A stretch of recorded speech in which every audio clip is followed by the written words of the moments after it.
So today we're going to be going over the bones of the vertebral column, the sections of the spine, and the joints present.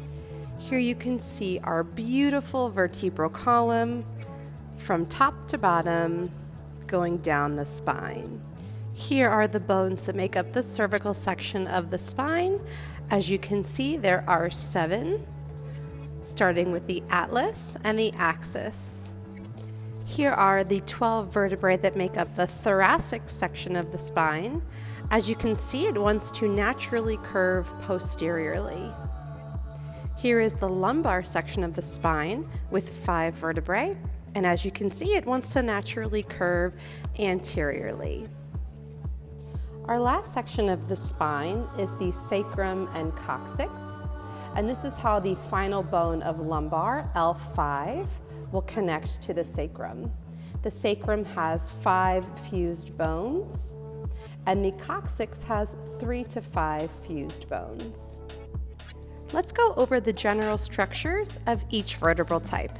Here I have the atlas and axis, as well as an example from each of the other vertebral types. We have the cervical vertebra, thoracic, and lumbar. As you can see, in general, they increase in size as we go down the vertebral column. On each is a spinous process. When they are in situ, the spinous process points inferiorly, and the superior articular facets will point superiorly. For right now, I have them laying down, so technically these are all upside down, or looking at the inferior view. On either side are the transverse processes, very small in the cervical vertebra, and they have something special. Only cervical vertebra have these transverse foramina, 2 holes on either side. Next, we have the vertebral body of each type, which is broadest on the lumbar. And then we have the vertebral foramina, which is the large hole that the spinal cord passes through.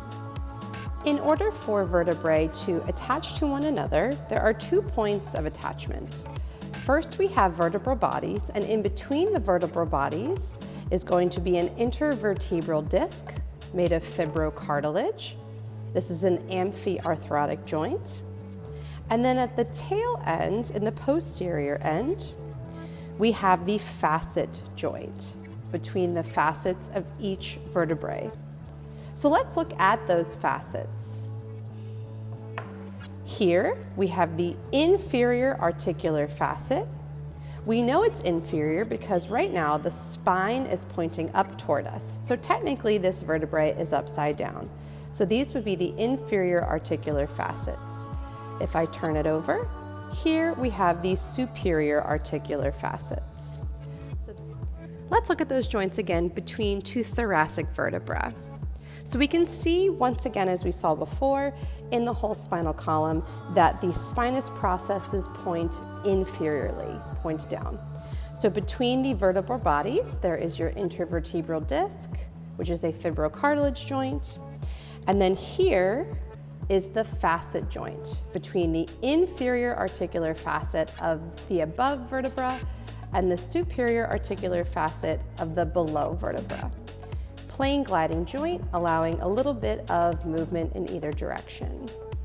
The atlas and axis are specialized. They have different types of movement allowed, and different parts are missing.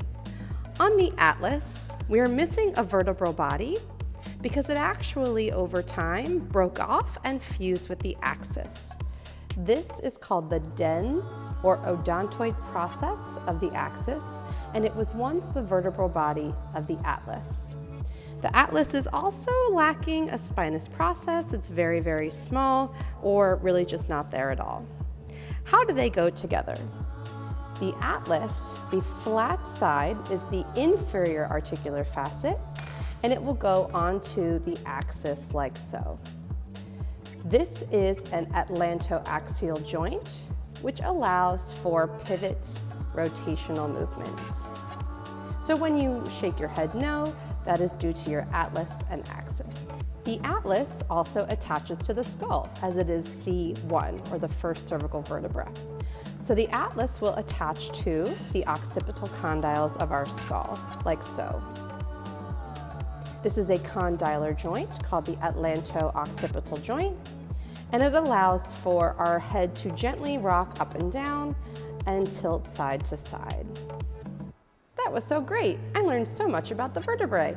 Me too! We hope you'll join us next time. Bye!